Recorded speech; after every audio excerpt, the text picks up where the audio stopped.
اتنے میں house master نے آ کر ہم سب کو حکم دیا کہ ہمارے والدین نے ضروری کاغذات اور فارم وغیرہ بھر دیے ہیں اور اب ان کے جانے کا وقت ہو چکا ہے، لہٰذا ہم سب باہر والے لان میں آ کر اپنے والدین اور پیاروں سے مل جائیں کیونکہ اب ان کے جانے کا وقت ہو گیا ہے۔ یہ سنتے ہی میرا دل ڈوب سا گیا۔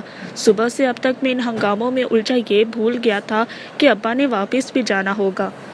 سب بچوں میں کھلبلی سی مچ گئی اور سب سے پہلے میں باہر کی جانب دوڑا۔ ابا ہاسٹل کے باہر گھاس کے ٹکڑے پر بچھے لکڑی کے پنجوں میں سے ایک پر بیٹھے جانے کس سوچ میں گم تھے۔ میں دوڑتا ہوا باہر آیا تو وہ مجھے دیکھ کر ہلکے سے مسکرا دیے۔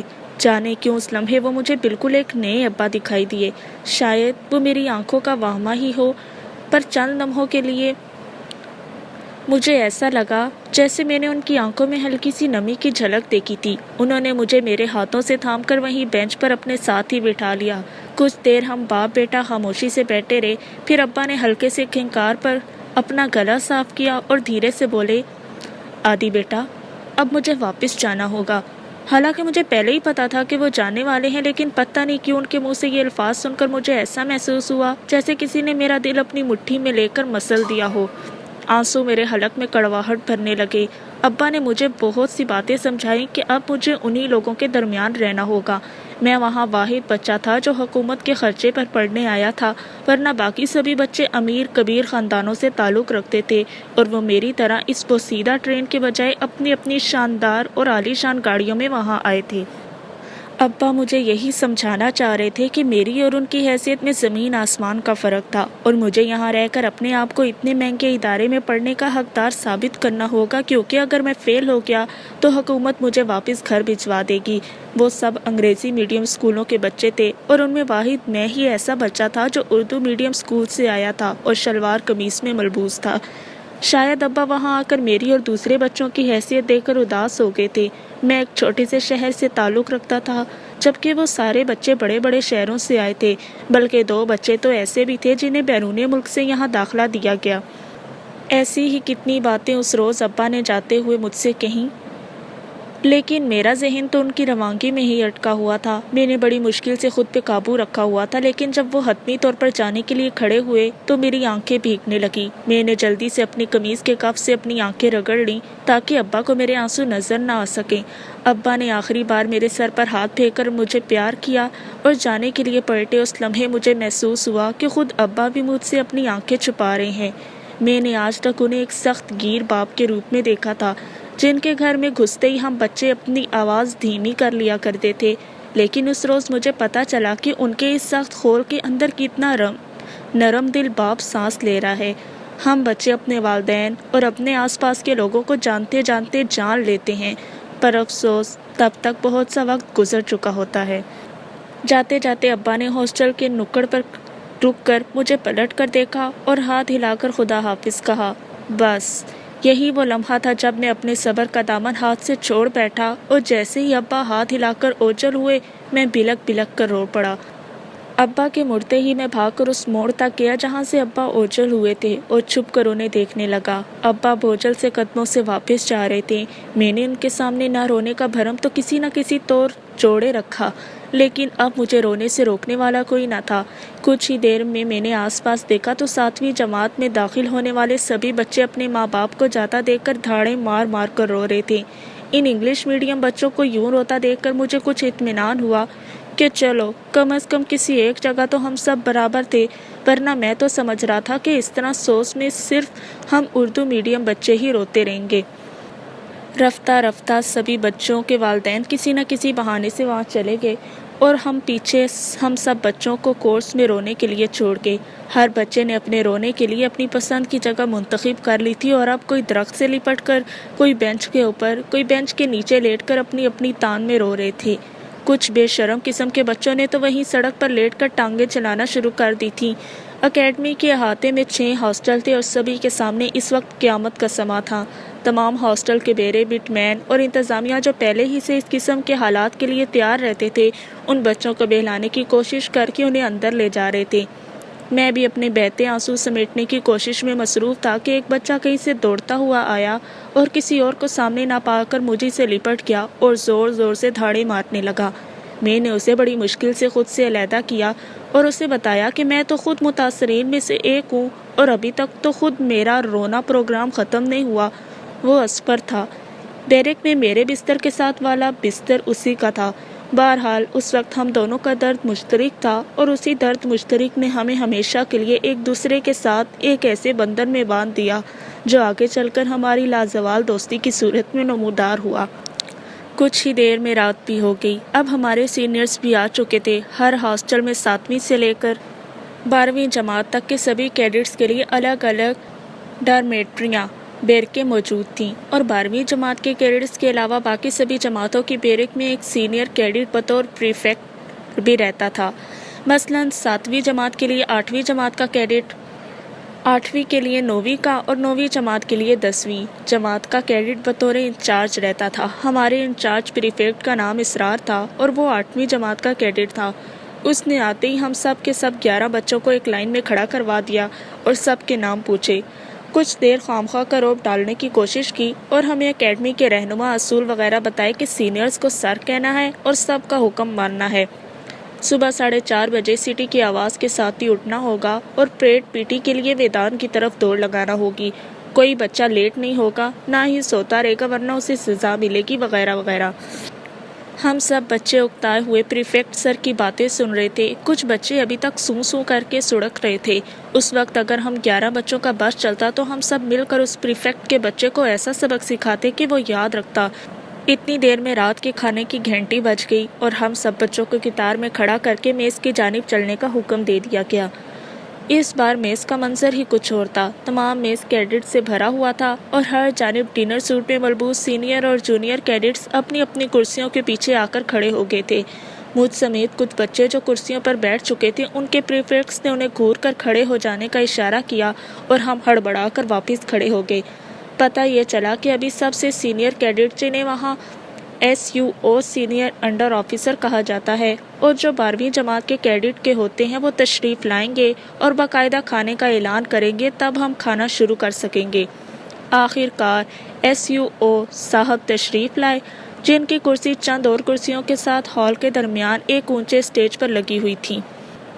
انہوں نے میز پر آ کر بڑا مائک اٹھایا اور زور سے کہا، جنٹل مین بسم اللہ۔ پتہ نہیں ان جادوئی الفاظ میں ایسا کیا اثر تھا کہ سبھی کیڈٹ فوراً کرسیاں کھینچ کر بیٹھ گئے اور کھانا شروع ہو گیا۔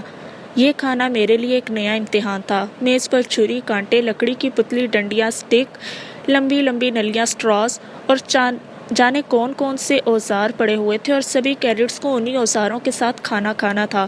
باقی کیڈٹس نے تو بڑی سہولت سے اپنے لیے کھانا نکال لیا اور چھری کانٹوں سے کھانے لگے، لیکن مجھے تو ان چیزوں کا استعمال تو دور، انہیں ٹھیک طرح سے پکڑنا بھی نہیں آتا تھا۔ وہاں اپنے گھر میں تو ہم سب زمین پر بیٹھ کر ہاتھ سے کھانا کھاتے تھے۔ میں ابھی ان چھری کانٹوں اور دیگر سامان کو الٹ پلٹ کر دیکھ ہی رہا تھا کہ وہی سینئر کیڈٹ دوبارہ کھڑا ہوا اور اس نے مائک پر آ کر صرف 2 لفظ کہے، جنٹل مین الحمدللہ۔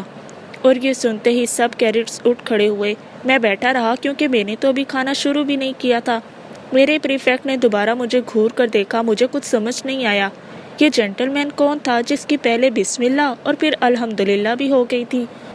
میں تو ابھی تک بھوکا ہی تھا۔ جنٹل مین کو اگر جانا تھا تو چلا جائے، پر یہ لوگ مجھے بھی اپنے ساتھ کیوں گھسیٹے لے جا رہے تھے؟ میں لاکھ چیخا چلایا کہ میں نے تو بھی کھانا شروع بھی نہیں کیا ہے، لیکن ان ظالموں نے میری ایک بھی نہیں سنی اور مجھے دیگر کیڈٹس کی طرح قطار میں کھڑا کر کے دوبارہ ہاسٹل کی جانب ہنکا دیا گیا۔ ایک تو گھر سے اتنی دوری اور پھر بھوکے پیٹ کی یہ مصیبت۔ غصے اور بے بسی سے میرا برا حال ہو رہا تھا۔ واپسی پر پریفیکٹ نے مجھے خوب جھاڑا کہ جب جنٹل مین الحمدللہ کا اعلان ہو گیا تھا تب بھی میں کیوں بیٹھا رہا۔ میں نے غصے میں پریفیکٹ کو دیکھا اور چلایا، جنٹل مین کی ایسی کی تیسی، اگر میں اس کے الحمدللہ ہو گئی تھی تو اس میں میرا کیا قصور تھا؟ مجھے تو بھی کھانا کھانا تھا۔ میری بات سن کر پریفیکٹ غصے کے باوجود ہنس پڑا۔ تب اس نے مجھے بتایا کہ میں بھی انہی جنٹل مینوں میں سے ایک ہوں اور میز میں کھانے کے لیے صرف 20 منٹ دیے جاتے ہیں اور ہم سب جنٹل مین کیڈٹس کو انہی 20 منٹوں میں اپنا کھانا ختم کر کے الحمدللہ سنتے ہی اٹھ جانا لازم ہے۔ آج تو پہلا دن تھا، اس لیے سینئر کیڈٹ نے رعایت برتی تھی، لیکن آئندہ اگر میں الحمدللہ کے بعد بھی نہ اٹھا تو مجھے سزا بھی مل سکتی ہے۔ میں نے دل ہی دل میں ان کے اس بےہودہ نظام پر لعنت بھیجی۔ یہ ابا مجھے کس مصیبت میں ڈال گئے تھے؟ ان کی تو کوئی کل بھی سیدھی نہ تھی۔ میں اپنے بستر پر بیٹھا اپنے آنے والے برے دنوں کو رو رہا تھا کہ اچانک پھر سے وہی تیز اور منحوس سیٹی کی آواز سنائی دی۔ تمام سینئر کیڈٹس میں کھلبلی سی مچ گئی اور سب باہر کی جانب بھاگے۔ پتہ چلا کہ اب سب کیڈٹس اپنے اپنے ہاسٹلز کے باہر جمع ہوں گے اور ان کی رات سونے سے قبل آخری گنتی، جسے وہاں نائٹ پالن کہتے ہیں، کی جائے گی۔ سو بادل نخواستہ ہم چھوٹے کیڈٹس بھی گرتے پڑتے ہاسٹل کے باہر والی سڑک پر آ کھڑے ہوئے۔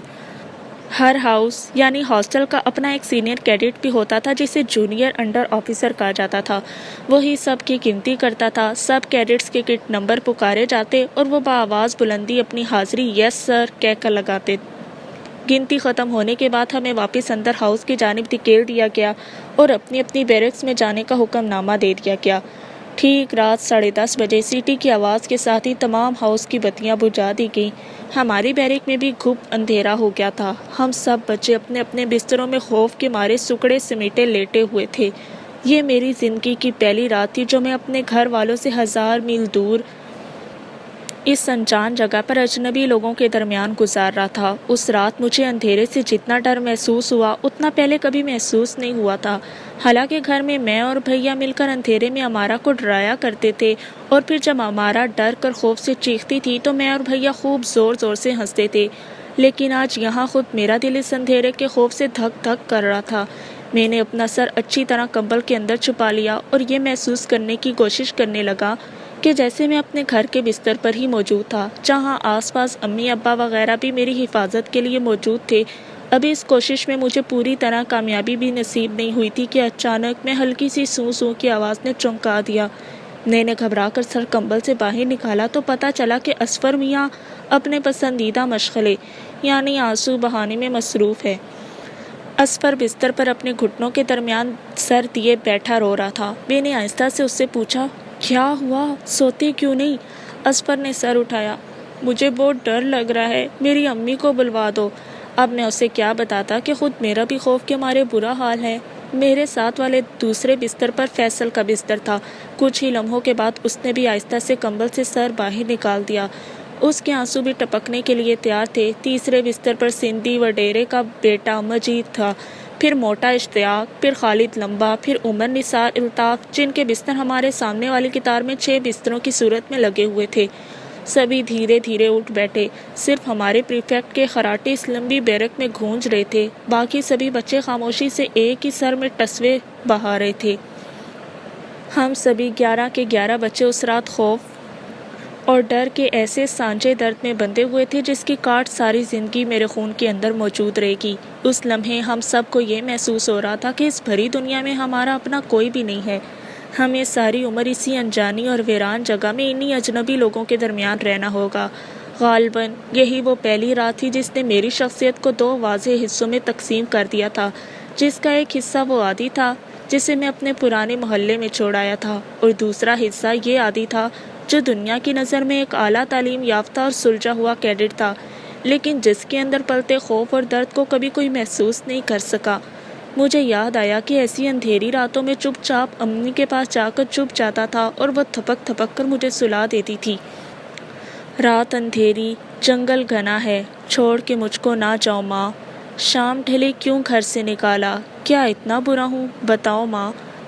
سوکھ چکے ہیں آنسو سارے، اب تو چپ کرواؤ ماں۔ ہاں، ڈر بہت اندھیرے کا ہے، کیسے تمہیں بتاؤں ماں۔ کیوں دور کیا ہے خود سے اتنا، گھر لوٹ بھی نہ پاؤں ماں۔ سب جگ چھوٹا، تم بھی روٹھی، کیسے تمہیں مناؤں ماں۔ راجا کی کہانی۔ آدی کو گئے آج دوسری رات تھی۔ راجا اب بھی بے چینی سے اپنے بستر پر کروٹیں بدل رہا تھا۔ کل جب وہ باقی تمام دوستوں کے ساتھ آدی کو اسٹیشن پر الوداع کہنے گیا تھا تبھی اسے محسوس ہوا تھا کہ آدی کے ساتھ ہی اس کے جسم اور روح کا آدھا حصہ بھی اسی ٹرین میں کہیں دور جا رہا تھا۔ راجا سوچ رہا تھا کہ آج کی رات آدی کی کیڈٹ کالج میں پہلی رات ہوگی۔ جانے آدی کو تکیہ کیسا ملا ہوگا، جانے اس کا بستر آرام دہ ہوگا یا فوجیوں نے اسے بھی اپنی طرح بان کی کھری چارپائی پر سلایا ہوگا۔ آدی کو تو اپنے پسندیدہ پروں والے تکیے پر سر رکھے بغیر نیند بھی نہیں آتی تھی، جانے وہ اپنے تکیے کے بنا رات کیسے گزارے گا۔ آدی نے راجا کو یہ بھی بتایا تھا کہ جب کبھی امارا اور فاری بھیا دادی جان کے گھر رات رہنے کے لیے چلے جاتے ہیں تو اسے اس کی امی اندھیرے کمرے میں تنہا نہیں چھوڑتی اور اپنے کمرے میں سلاتی ہیں۔